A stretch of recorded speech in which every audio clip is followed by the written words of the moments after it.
आपलं शहर आता स्मार्ट होतंय. मग तुम्ही कधी स्मार्ट होताय? स्मार्ट न्यूजचे यूट्यूब चॅनल सबस्क्राइब करा, स्मार्ट बना. नोटिफिकेशनसाठी बेल आइकॉन पर क्लिक करा. नमस्कार, मैं ओमकार अंगड़ी स्मार्ट प्लस के आज के समाचार में आपका स्वागत. नज़र सबसे पहले सुर्खियों पर. सोनाली फोगाट मौत मामले की जांच अब सीबीआई को सौंपी. रूसी सैनिकों की वापसी से यूक्रेन की ताकत और बढ़ी. विधायक अभय पाटिल ने स्थापित किया स्वच्छता अभियान का आदर्श. फिर से भारी बारिश के कारण यातायात पर असर. दशहरा की छुट्टी 3 अक्टूबर से 17 अक्टूबर तक होगी. कैंप विभागीय प्रतिभाकारांची प्रतियोगिताएं शुरू. हंचीनाल में केदारनाथ मंदिर का घरेलू दृश्य मनमोहक हो गया. बाकनूर रोड की खराब स्थिति से आंदोलन की चेतावनी.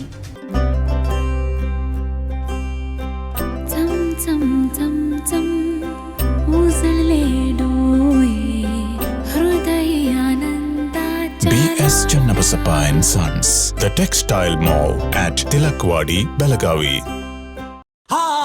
सुख करता दुःख हरता वार्ता विघ्नाची, पूर्वी पूर्वी प्रेम कृपा जयाची, सर्वांगी सुंदर शेंदुराची, कंठी झलके माल मुक्ता फळाची. जय देव जय देव, तेरा ही नाम पुकारूं मैं, साथ तेरा बस जाऊं मैं. अब समाचार विस्तार से.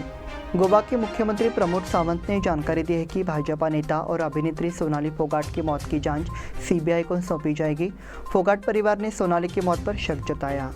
उसके बाद से फोगाट परिवार और हरियाणा सरकार लगातार मामले की सीबीआई जांच की मांग कर रही थी. सावंत ने कहा है कि वो इस संबंध में केंद्रीय गृह मंत्री अमित शाह को पत्र लिखेंगे. सोनाली फोगाट की पिछले महीने गोवा में संदिग्ध रूप से मौत हो गई थी. प्रथम बताया जा रहा था कि उनकी मौत हार्ट अटैक से हुई है.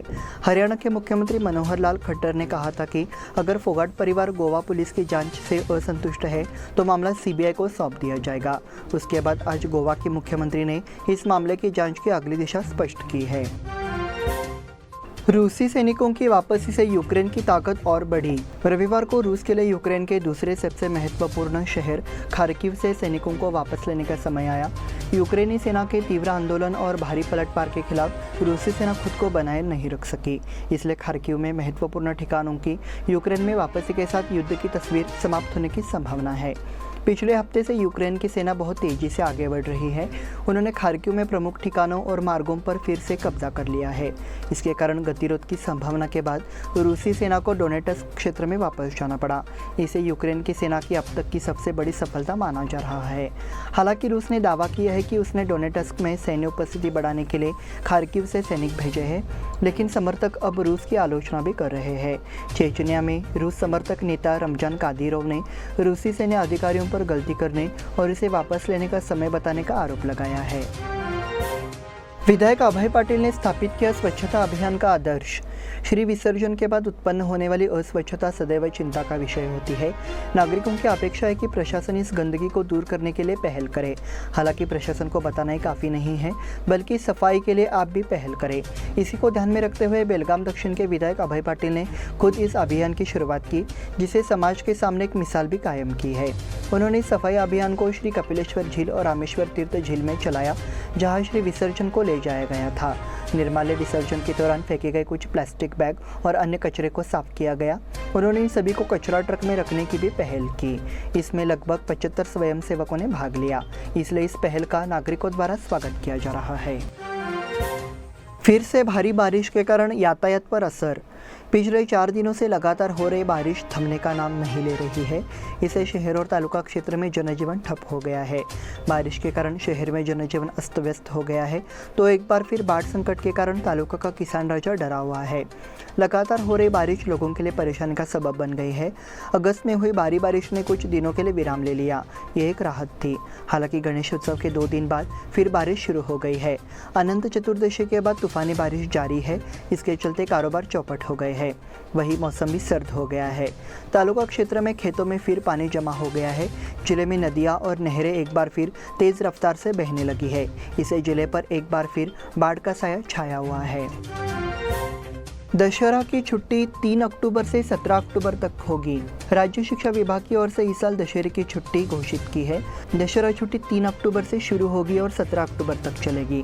इस साल शिक्षा विभाग ने इस छुट्टी को कम कर दिया है, तो शिक्षकों और छात्रों को 14 दिनों की दशहरा की छुट्टी मिलेगी।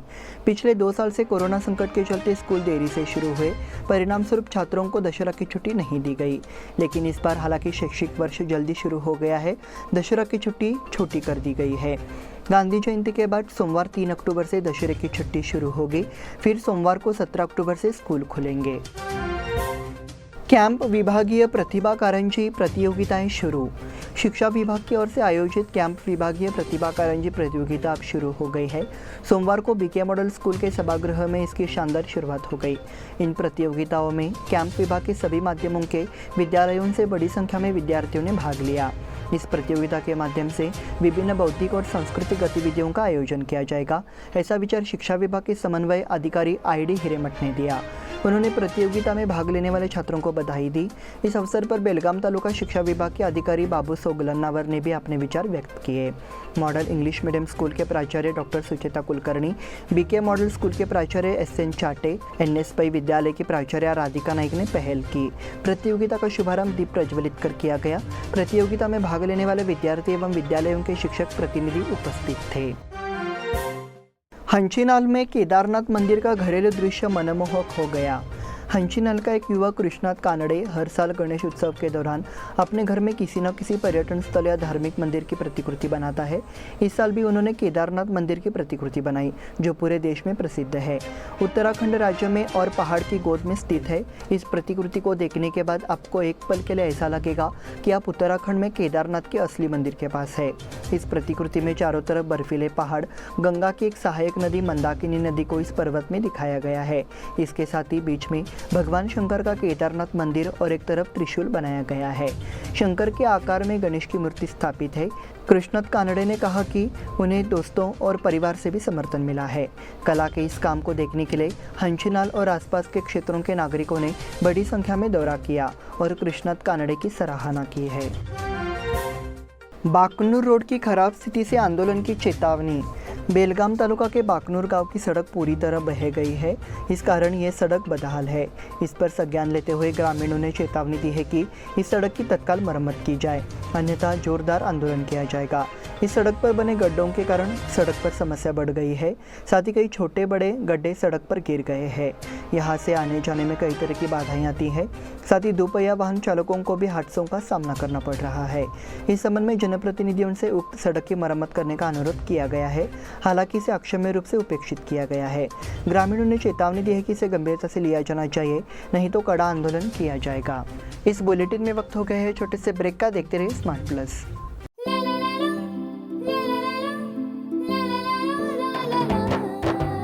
जले दीप अंगना में होगी रोशन दुनिया, पलकों तले छा जाए चांद तारों का साया।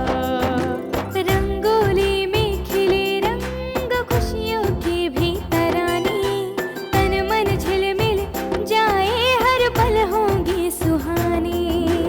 ये अटूट बंधन खिले हर आशियाना, रंग वस्त्रों का खजाना मन भाए आराधना। रंग वस्त्रों का खजाना मन भाए आराधना। आराधना मारुति गली बेलगाम। मन भाए आराधना। बेलगाम वासियों के पसंद में उतरा उड़ान बार एंड रेस्टोरेंट। सोशल डिस्टेंसिंग का ख्याल रखते हुए हमारा स्टाफ देता है बेहतरीन सर्विस का विश्वास। यहां है पार्टी और फंक्शन के लिए 3 आलीशान हॉल, कारपोरेट डिनर मीटिंग के लिए 3 अलग कक्ष, IPL मैच देखने के लिए 3 बड़े स्क्रीन की विशेष सुविधा। इसके साथ ही साफ सुथरा किचन, जहां हमारा वेल क्वालिफाइड स्टाफ देता है क्वालिटी और हाइजीनिक फूड की गारंटी। तो फिर खाने की हो बात तो आना परिवार के साथ। उड़ान बार एंड रेस्टोरेंट, लिंगराज कॉलेज के पास, बेलगावी। फोन 0831 2435 777। ब्रेक के बाद फिर से आपका स्वागत। बढ़ते हैं अगले समाचार की ओर। यहाँ की कर्नाटक लॉ सोसाइटी संचालित आर्यन लॉ कॉलेज में हाल ही में प्राध्यापक और अभिभावकों की बैठक हुई। इसमें अभिभावकों का परिचय और संस्था के बारे में जानकारी दी गई। प्रोफेसर राहुल भांदुर्गे ने उपस्थित लोगों का स्वागत किया। डॉक्टर प्रसन्ना कुमार ने कॉलेज की प्रगति की जानकारी दी। प्राचार्य डॉक्टर AH हवालदार ने कार्यक्रम की अध्यक्षता की। उन्होंने अपने अध्यक्षीय भाषण में छात्रों को मार्गदर्शन और शुभकामनाएं दी। प्राध्यापक शिल्पा रायकर ने धन्यवाद ज्ञापित किया। कार्यक्रम का संचालन प्रियंका राठी ने किया। इस मौके पर बड़ी संख्या में छात्र छात्राएं और अभिभावक मौजूद रहे। एल्लूर में प्रशांत पाटिल का गणेश देखावा 21 दिनों तक खुला। मारुति गली एल्लूर के प्रशांत अशोक पाटिल ने अपने घर पर गणपति बाप्पा की साज सज्जा के लिए विशेष देखावा पेश किया है। खासकर अनंत चतुर्दशी के बाद उन्होंने गणेश भक्तों के लिए खुला रखा है। 21 दिवसीय गणेश उत्सव की परंपरा का पालन करते हुए यह व्यवस्था की गई है। श्रद्धालु यहाँ इस नज़ारे को देखने आते हैं। बेलगाम में किस तरह से शिव जयंती धूमधाम से मनाई जाती है, इस दृश्य में दिखाया गया है। प्रशांत पाटिल 6 साल से अपनी कला का प्रदर्शन कर रहे हैं। इसमें सर्वश्रेष्ठ गणपति सजावट प्रतियोगिता भी जीती। इससे पहले वे गढ़ किलाओं की जर्जर हालत, वृक्ष संरक्षण की आवश्यकता, ज्योतिबा मंदिर, आम के पेड़ के नीचे मोर नृत्य, वट सावित्री व्रत जैसे सुंदर दृश्य प्रस्तुत कर दर्शकों का मनोरंजन कर चुके हैं, इसलिए उनकी सराहना की गई है। रेस कोर्स मैदान सभी आम जनता के लिए खुला।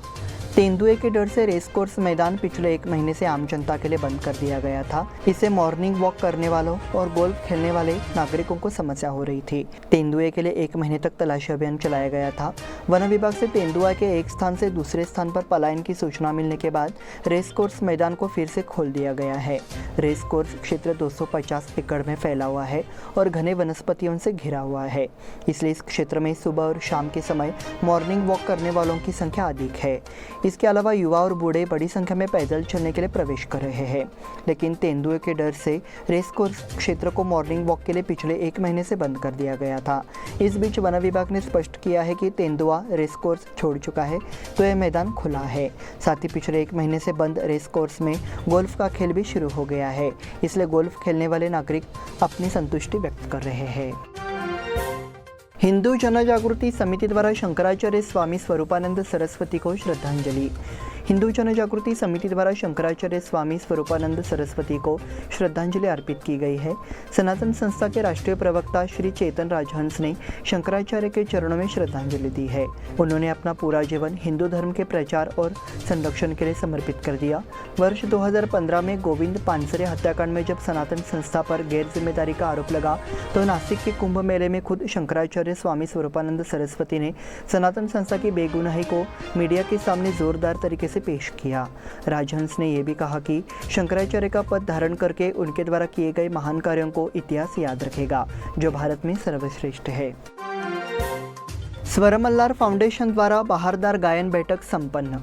स्वरमल्लार फाउंडेशन द्वारा शनिवार को कोलकाता के आद्रिजा बसु और एलिक सेनगुप्ता इस जोड़ी के बहारदार गायन सभा संपन्न हुई। आद्रिजा ने राग मुल्तानी में विलंबित ट्रिपल गोकुल गांव का छोरा के साथ शुरुआत की और उसके बाद तेज एक समान बंदिश नैनन में बाण के साथ शुरुआत की। उन्होंने राग कामोद के 2 बंदिशी गीतों के साथ अपने गायन का समापन किया। नारायण गणाचारी और सारंग कुलकर्णी ने भी उनका वाद्य का साथ दिया। तन्मय सराफ तानपुरा के साथ थी। बैठक के एक अन्य कलाकार आलिक सेन गुप्ता थे। आलिक ने अपने संगीत कार्यक्रम की शुरुआत राग जोगकांत से की। उन्हें संतोषपुरी और सारंग कुलकर्णी का वाद्य का साथ मिला। शुरुआत में आद्रिजा और आलिक ने दीप प्रज्वलित किया। कार्यक्रम का संचालन रोहिणी कुलकर्णी ने किया और कलाकारों का परिचय कराया। मराठा सहकारी बैंक की बैठक संपन्न। मराठा बैंक की 80वीं वार्षिक आम बैठक हाल ही में संपन्न हुई। बैठक में उपस्थित सदस्यों को मराठा बैंक द्वारा की गई प्रगति के बारे में जानकारी दी गई। बैंक के छत्रपति शिवाजी महाराज सभागार में मराठा बैंक की वार्षिक आम बैठक आयोजित की गई। शुरुआत में बैंक के चेयरमैन दिगंबर पवार ने उपस्थित सदस्यों का स्वागत किया। इसके बाद परिचयात्मक भाषण में बैंक को वर्ष 2021-22 के सरकारी ऑडिट के अनुसार ए ऑडिट क्लास प्राप्त हुआ है। दिगंबर पवार ने कहा कि इस वर्ष बैंक को 2,61,09,604 रुपये का शुद्ध लाभ हुआ है और ए श्रेणी के सदस्यों को 15% लाभांश और एसोसिएट्स सदस्यों को 8% लाभांश घोषित किया गया है। एस पाटिल, शेखर हांडे, सुनील अष्टेकर, सुशील कुमार कोकाटे, विनोद हंगीरकेकर, मोहन चौगले, लक्ष्मण नाईक, रेणु किल्लेकर, नयन मिरजकर, बीबी खंडागले, जयराज मोदकेकर और सदस्य बड़ी संख्या में उपस्थित थे। अंत में वाइस चेयरमैन नीना काकतकर ने धन्यवाद प्रस्ताव दिया। लंपी स्किन रोग के डर से संकट में आया पशुधन बाजार। तालुका के पूर्वी भाग में पशुओं में लंपी स्किन रोग का प्रकोप जारी है। रोग को फैलने से रोकने के लिए पशु बाजारों को बंद करने का आदेश दिया गया है। इसके बारे में जानकारी पहुंची नहीं थी, इसलिए अपने पशु लेकर किसान बाजार में आए थे। पुणे अंदर जाने से रोका गया तो उन्होंने सड़क पर पशुधन बाजार आयोजित किया। किसानों से एपीएमसी बाजार के बाहर पशु बाजार भर गया और खरीद बिक्री का लेन देन किया गया। सड़क पर किसानों की भीड़ लग गई। तालुका में बसवनकुर्ची, सामरा, नीलजी, बसरीकट्टी अन्य गांवों में लंपी स्किन रोग से पशु प्रभावित है। 15 पशुओं की मौत हो चुकी है और संक्रमण से बचाव के लिए पशुपालन विभाग पशुओं का इलाज कर रहा है। रोग के प्रसार को रोकने के लिए पशुपालन विभाग द्वारा जिला कलेक्टर को तालुका में पशु बाजारों को बंद करने के लिए एक बयान दिया गया। तदनुसार शनिवार को बाजार परिसर में पशुओं के एपीएमसी बाजार नहीं भरना चाहिए, ऐसा निर्देश जिलाधिकारी द्वारा दिया गया है। इसी के साथ स्मार्ट प्लस के आज के समाचार समाप्त हुए। धन्यवाद।